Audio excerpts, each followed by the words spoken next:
안녕하세요, 염땅입니다. 지난 두 영상에서는 제가 2020년 한 해 동안 매매한 국내 주식에 대해서 되돌아보는 시간을 가졌는데요. 이번 영상은 2020 해외 주식 투자 리포트입니다. 제가 생각하기에 국내 주식과 해외 주식은 다른 점이 크게 5가지 정도 꼽을 수 있는 것 같은데, 일단 첫 번째로 매매하는 갬성이 많이 다른 것 같아요. 미국 주식은 워낙 전 세계 사람들이 해서 그런지 정말 극단적으로 비이성적인 투자는 찾아보기가 힘들어요. 비이성적인 투자의 예로 정치 테마주를 들자면 특정 정치인의 정책이 아닌 그 정치인이 혈연, 학연, 지연 등으로 이루어진 테마주 같은 거죠.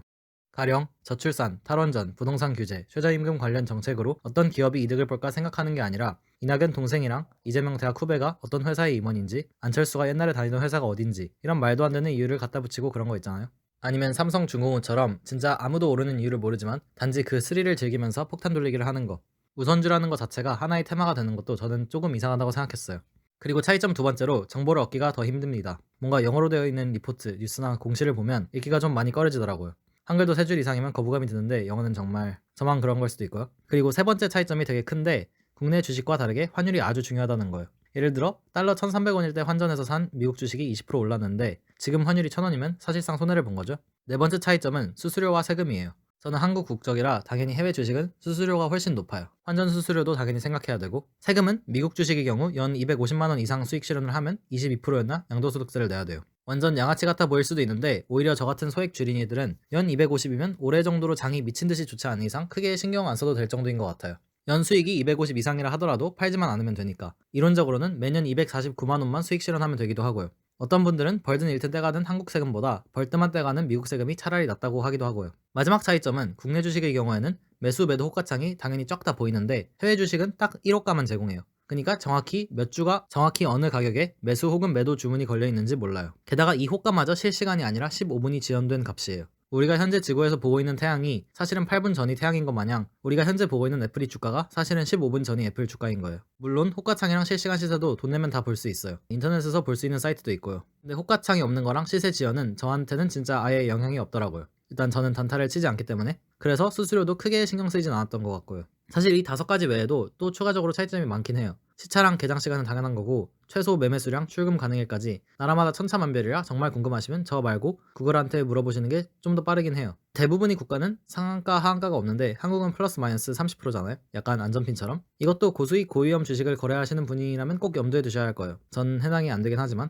어쨌든 아까 말했듯이 해외 주식은 환율이 정말 중요해서 환전 내역부터 한번 확인해 볼게요. 2020년 5월 6일부터 달러와 유로를 매수하기 시작했는데 지금도 계속 떨어지는 날마다 꾸준히 사고 있고, 대충 평단가 계산해 봤을 때 유로는 1350원 근처에서 달러는 1150원 근처에서 매수한 것 같아요. 제가 해외 주식을 시작한 게 코로나가 엄청 심각해진 이유라 사람들이 그래도 미국은 안 망하겠지? 라고 생각하면서 안전자산인 달러가 거의 1300 근처 갔다가 왔을 때거든요. 그래서 달러가 계속 내려가서 지금은 1080대인데 제 평단은 그렇게 낮진 않을 거예요. 어쨌든 그래도 환전 수수료를 줄이기 위해서 최근에 좀 노력을 하기 시작했는데 어떻게 된 거냐면, 전 국내 주식은 수수료가 높은 편인 키움증권을 쓰거든요. 왜냐면 얘네가 계좌 개설만 했더니 4만 원을 줬어요. 수수료가 0.015%니까 제가 2억 7천 넘게 거래하면 제 손해네요. 일단 아직까진 이득이긴 한데 지금 보니까 완전히 상수를 넘어간 것 같아요. 그런데 해외 주식은 키움에서 계좌만 개설해서 40달러를 먹튀하고 실제로는 삼성증권으로 해외 주식 거래를 하거든요. 그 이유가 제가 투자하고 싶은 기업이 유럽에 상장되어 있는데 유럽 주식을 매매할 수 있는 곳은 삼성밖에 없더라고요. 근데 여기서 신한은행 외화 체인지업 예금 통장이 있으면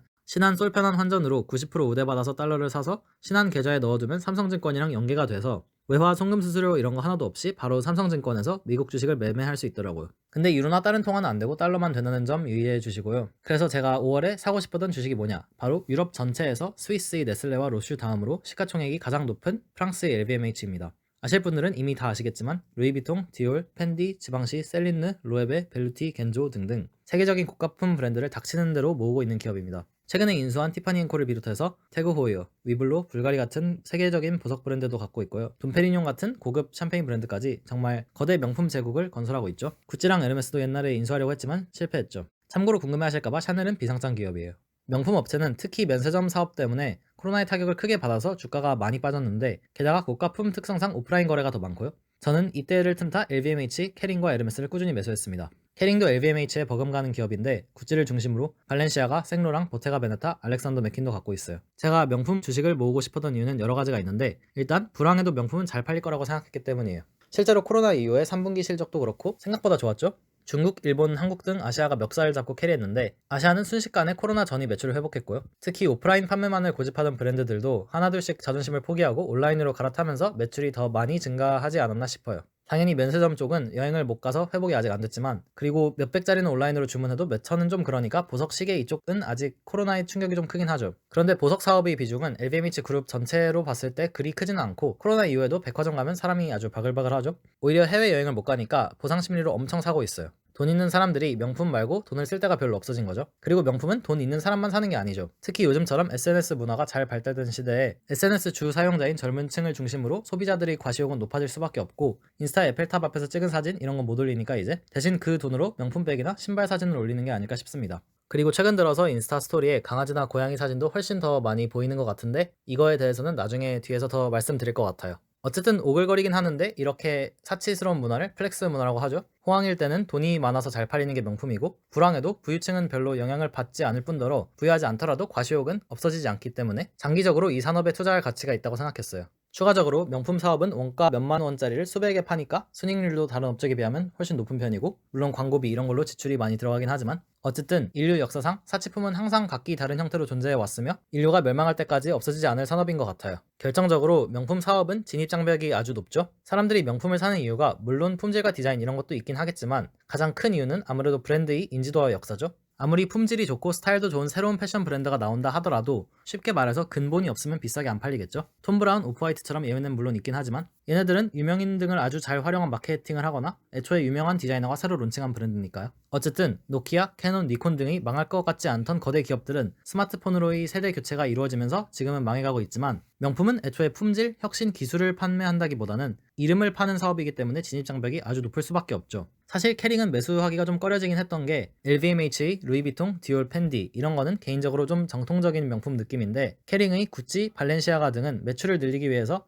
연예인 마케팅이나 다른 브랜드와의 콜라보를 통해서 좀 젊은 나이대의 소비자로 타겟을 변경한 것 같아요. 물론 덕분에 매출은 폭발적으로 늘긴 했지만 아무래도 이미지에는 큰 타격이 있지 않을까 생각하긴 했어요. LVMH는 겐조 빼고는 딱히 이미지가 떡락한 브랜드는 없는 것 같긴 한데, 애초에 겐조가 큰 비중을 차지하는 것도 아니어서 상관이 없었고, 반면에 캐링은 매출의 절반을 훌쩍 넘기는 구찌와 발렌시아가가 약간 소비층이 좀 달라지면서 이미지가 조금 이상해지지 않았나 싶긴 했어요. 근데 저만 그렇게 생각한 건지 아주 잘 팔리더라고요. 일본이야 워낙 명품을 항상 좋아해왔고, 우리나라도 일본만큼은 아니지만 따라잡아가고 있는 것 같고, 가장 중요한 건 중국의 아주 무서운 성장세죠. 요즘 중국이 돈이 좀 많아지고 인터넷이 발달하니까 매년 명품 매출이 폭발적으로 느는 것 같은데, 참고로 개인적인 희망은 비슷한 인구 깡패인 인도도 중국과 똑같은 루트를 타는 거예요. 인도도 요즘 스마트폰이랑 인터넷 보급이 급속도로 늘면서 아마 수혜를 받는 기업이 많이 나오겠죠? 그런데 만약 중국처럼 유튜브, 페이스북 같은 서양 문물을 모두 거부하고 자기만의 IT 플랫폼을 구축할 수도 있겠지만, 명품은 절대 그게 안 될 거예요. 앞서 말했듯이 사치품은 기술이 아니라 그 이름을 사는 것이기 때문에. 어쨌든 본론으로 들어와서 제가 5월부터 꾸준히 매수한 LVMH, 캐링, 에르메스는 각각 37%, 7%, 그리고 24% 올랐어요. 캐링은 앞서 말한 이유 때문에 고민하다가 늦게 사가지고 수익률이 제일 낮은데, 사실 LVMH만 좀 많이 샀어요. 셋 중에서 제일 확실하다고 생각해서.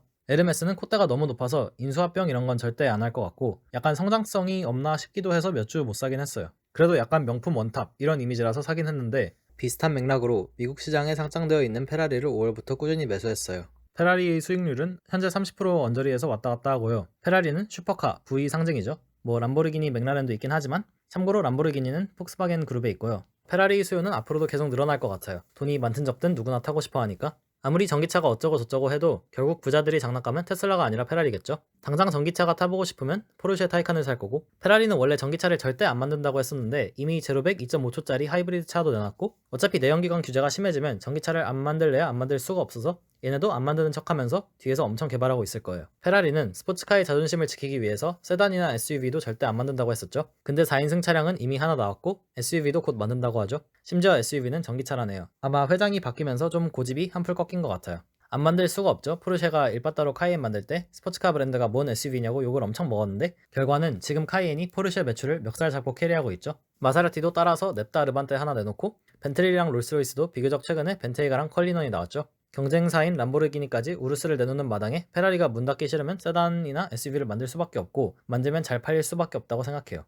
재미없는 차 이야기가 너무 길어졌는데 결론은 미래의 사람들이 명품 옷, 명품 차에 돈을 더 많이 쓰지 않을까 싶다는 거예요. 특히 우리나라가 좀 더 심하게 극단적이긴 하지만 전 세계적으로 선진국은 다들 출산율도 점점 낮아지고 1인 가구도 많아지고 하잖아요. 결혼 안 하고 애도 안 낳으면 한 가구마다 추가로 몇 억씩 생기는 건데 이 돈이 어디로 갈지 생각해봤는데 비싼 옷, 비싼 취미, 비싼 술 이런 데로 가지 않을까요? 배우자랑 애가 없으면 외로우니까 애완견, 애완매도 키우겠죠? 그래서 제가 투자하기 시작한 곳이